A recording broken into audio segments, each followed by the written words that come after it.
How you Howdy. doing? I need a howdy back. Howdy. Howdy. There we go. I'm doing great. Have a bit of a cough. I hear that we have one more hurdle to overcome before I can pretend to not care about electoral politics for a little while. Yeah, I mean, hey, why pretend?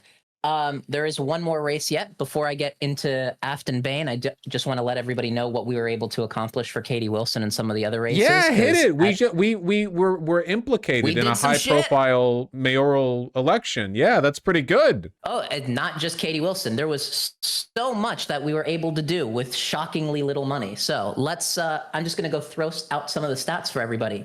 Over the last 2-3 months, we've done a lot of races. We did the big Katie Wilson event. Obviously, she won. We were able to do 42,000 phone bank calls. We were able to knock 938 doors at the PV event that you went to with the 57 PV members who all showed up to listen to you talk with Katie. Nice.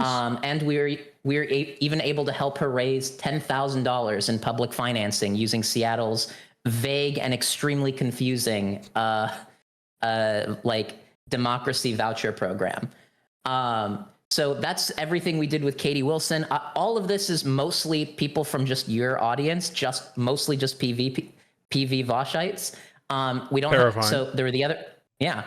The amount of power that just annoying autistic morons like me and chat can pull off. It's truly terrifying. The other races we have we helped Mamdani win. We don't have an exact number. I have a complete bullshit estimate of like 80,000 phone bank calls, but I don't have anything to back that up other than just what I've seen. We'll just say you're the reason he won. We are single-handedly, no fault of his own, only us are the reason he won. For California's gerrymandering amendment, we did 26,000 phone bank calls. For Omar Fateh, we were able to knock 1,000 doors. For Jonas Eppert in Virginia, a state house rep, we did 10,000 phone bank calls and 1,500 doors knocked. And he was running in a R+50 district that had never seen a Democrat run before, and he only lost by 5 points. And we were the only org supporting him. So, all right. So, as a counter to your position that people should get involved in their community to make this country a better place, what do you say to the argument that people in my community would be happier if they were miserable do-nothings who talked about politics but accomplished nothing and just watched as the country rotted slowly? Oh, I have a very easy counter to that. So a couple weeks ago, or maybe a week ago, I don't remember. It's time is a flat circle, and it mostly is miserable. But we were doing the shutdown was happening, and the Schumer vote was happening, and everybody was really doom and gloom in the community as we were all expecting the Democrats to break. So me and our community manager, Jenny, we just hopped on main stage and we just had 200 people show up and just start making calls to all the different races. And the vibes immediately, everyone was happy. And we just got on the phone. I demoed it for people because apparently like teenagers don't know how to use a phone anymore. And was just like, hey, you can call Chuck Schumer. Do that. And then just start yelling at him. It'll be fantastic. Just go for it. So we got 200 people just spam calling every senator until somebody realized that Chuck Schumer had a fax machine. And then we just started faxing his ass for multiple days. Well, you were faxing your ass, actually. You were straight up pressing hole against the like the copy machine glass, you know? And yeah, just flooding their machines. No, they disconnected it because of us. I can say like anecdotally that the mood definitely turned around in the sort of PV sphere when you guys decided to, you know, if the Dems are going to flip, we should at the very least like harass them and make their lives worse, which is true, right? Like our enemies should suffer. I'd like to turn this to other topics if I may, because my sharp cough a moment ago reminded me that talking is actually difficult right now. So I haven't paid that much attention to the Afton Bane race because I've been too busy focusing on things like digesting the Chipotle burrito that I had last night, which has taken a lot out of me. And I Googled her name, which is usually like a first step in finding out about something, to find that Donald Trump and Kamala Harris have both gotten personally involved in this race. Am I reading this correctly? Yeah. Hydra, you should, Hydra, yeah. take this. Hi, I'm South Coalition lead with PV. So overseeing all this stuff is part of my job. Yeah, Afton Bane has been a great champion for like the movement as a whole. I've talked to the Tennessee state lead, and like she's been very active even before she ran for office. And now she's running for office, and she's doing great. It's a long shot, but like I think if we all get there and like you random like Vosh viewers get in here and help us phone bank, we can do it and we can flip this race from red to blue. And it would be the first big House of Representatives flip since Trump got elected. And it would be electing a progressive. It would be such a big deal. I'm like reading over this. It seems like after the humiliating elections, just a few weeks ago, right? Republicans are very sensitive to the narrative that their momentum is done and everything's flipping back over to woke. And Afton Bane, listen, this is Tennessee 7.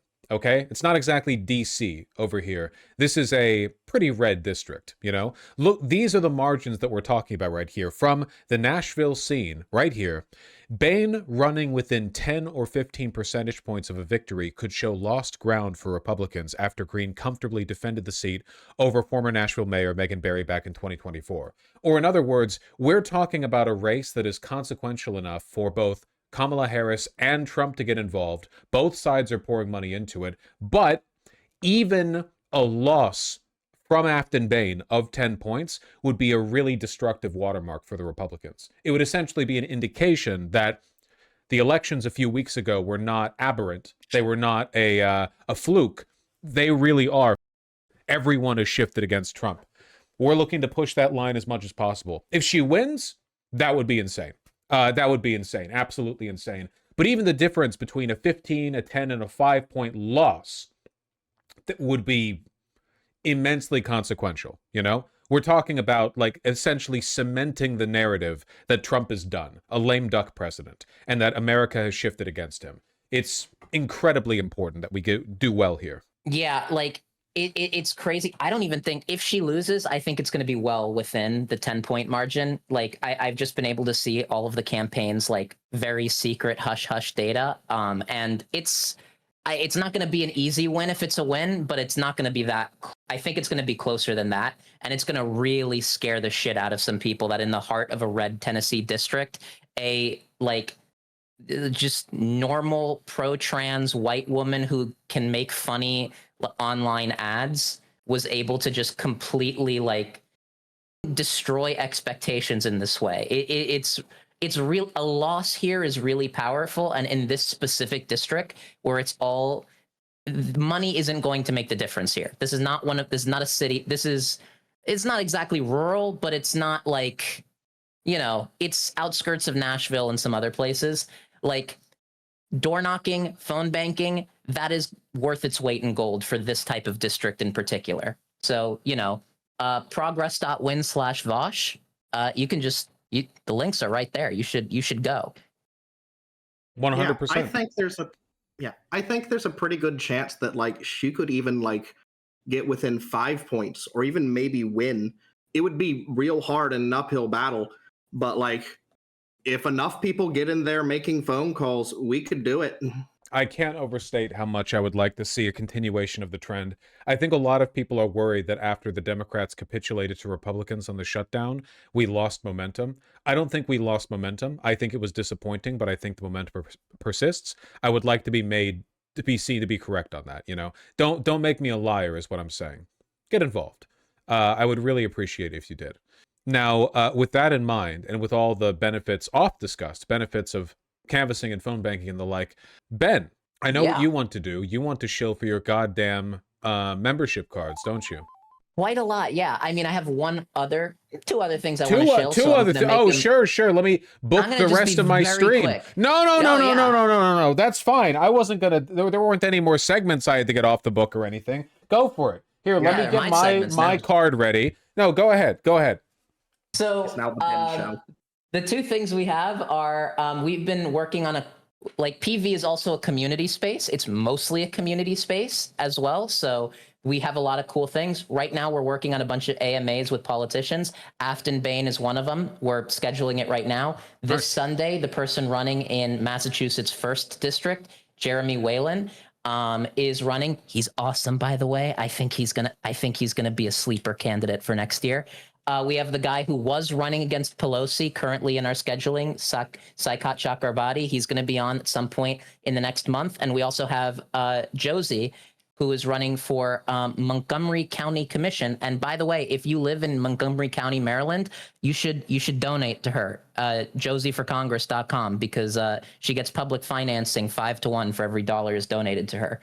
So you should donate to her. But more importantly, you should donate to PV, because right now we're making $11,000 a month, and that is exactly how much we're spending, and we have 0 employees, and we need one of those. It's actually bad. Like me in particular, burning out. Please, God, donate. we need employees. Yeah, much like the New York DSA, all political organizations that ever got anything done historically did so off the back of memberships, you know? It's not enough just to donate, you know, one off and you're done. If you believe in the project, and I really think you should, then I strongly encourage you to become a member. You get a fancy pants shiny card. I actually have a fancy pants shiny card right here. It's red, but I'm special. You don't get a red one. PV runs incredibly lean, and it has done quite a lot with the volunteer work that it has thus far had an abundance of. But at a certain point, if you want your organization to flourish, you actually do just need like an accountant. You need an accountant, or just you need like the guy. Like volunteers are great, but you also need like a guy named Josh.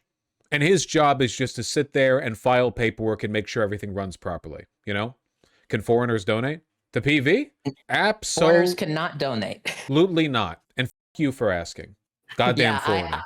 I'm Jewish, so I'm doing a lot of the accounting. I am pushing my heritage to the absolute fucking limit here with doing the accounting. Please. We're asking you to detropify PV, okay? Make them less stereotypical. Seriously, though, really, the fact that they've been able to get the funding they've received thus far is huge. But getting the leeway they would need to get an actual employee to do booking, that would help free Ben up quite a bit. Not just Ben, but, you know. A lot of people. We spent $800 for the Katie Wilson event with you, Vosh. $800 for that whole thing, and which is nothing. It's nothing. And by the way, navigating Seattle's inane filing system for in-kind contributions, holy shit, I never want to do that again. Yep, sorry. You need like a lawyer / accountant. You need a guy. $800 for that whole thing is absolutely psychotic. That's insane. I can't believe you were able to pull those margins. Me too. That was all right. Well, look, we're all wishing Afton Bane a very good, happy, successful race. And yeah, no, I'll be talking more about Afton Bane in the coming days. Is what I would say, if it wasn't for the fact that, and I just realized I haven't mentioned this before, I'm going to be gone for a week. So I'm going to be driving around the American Southwest, not the South. I know that's more Tennessee Seven's thing. But I'll be contributing my insight on the goings on, usually, or I guess primarily in the form of taking videos with my phone while I'm by Monument Valley. So yeah, guys, I'm not going to be here. I'm not going to be very present over the coming week or so. So in my absence, do good work, okay? Don't only do it because I'm here, pressing, flicking the back of your head, okay? I don't need to be here flicking you. You can do it on your own. Yeah, come hang out in PV. We have tons of community. I know that we're spinning up our secret podcast. So if you like yelling at members of PV leadership in the only ways you know how, chatting, you can get your fill over here. So yeah, progress.win/volunteer to join, and progress.win/member to get your membership card and spare us the indignity of having no money. I'd really appreciate it. Thank you guys both. I really appreciate you coming on as well. And seriously, really looking forward to the Afton Bane race. I will be back in my chair when the actual when the actual election takes place. So I'll be able to talk about it then. But in the meantime, I look forward to seeing the momentum build on both sides. Yeah, thank you so much, Vosh. Have fun on your vacation. Take care. Thank you. I always do. Well, that was nice. Seriously, I can't overstate, like, look, guys, okay? Can I just say this flatly? There are two things you spend money on as an org like PV, broadly speaking. What you do and who you have doing it. Right now, all the money that they get, which is a decent amount for the size of the org they are, but it gets spent on what they do. They don't have any money for a person to do it, which means that Benjamin, who is not a lawyer, needs to navigate the complex legal mechanisms of funding and filing in all the races that he gets involved in. Do you have any idea how difficult that is for a person without very specific legal or financial training? Seriously, the fact that he's even been willing to do this. Benjamin was just a do-nothing chatter, you know? Always in here annoying me, rich off stocks or something, I don't know. But he decided to turn his life around and make something of it. Now he's out there actually putting a lot of work in. It's respectable. More respectable than any... Some of you, you're thinking, oh, isn't that cute? No, you're cute, motherfucker. You're 27 years old, and sometimes when you see dishes piled in the sink, you think internally, but you wouldn't say it out loud. Ooh, I hate adulting. You're cute. You're cute. Benjamin's working. His hands look like this, so that your hands can look like this. Mouse and keyboard ass mother. He's got a job that he's not paid for because you need to become a PV member. Well, actually, if you became a PV member, he wouldn't be the person hired to do the booking and accounting and stuff, so he still wouldn't be getting paid through PV. But you know.